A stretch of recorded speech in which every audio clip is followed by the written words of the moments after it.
சமீபத்திலே அரசியல் கட்சியை தொடங்கியிருக்கிற விஜயும் அவருடைய ஆதரவாளர்களும் என்ன கேள்வியை கேட்கிறார்கள் என்றால், இப்போதுதானே அரசியலை ஆரம்பித்திருக்கிறார், இப்போதுதானே வந்திருக்கிறார், இவர் மீது இவ்வளவு காட்டமான விமர்சனங்களை நாம் தமிழர் கட்சி செய்ய வேண்டுமா?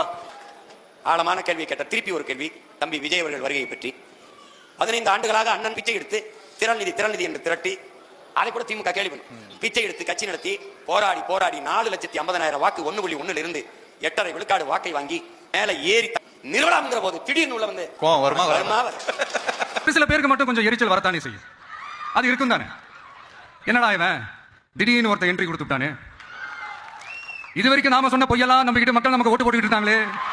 ஆனா இப்ப வந்து இவன் சொல்றதெல்லாம் பார்த்தா மக்கள் மனசுக்கு ரொம்ப நெருக்கமா வேற இருக்குது.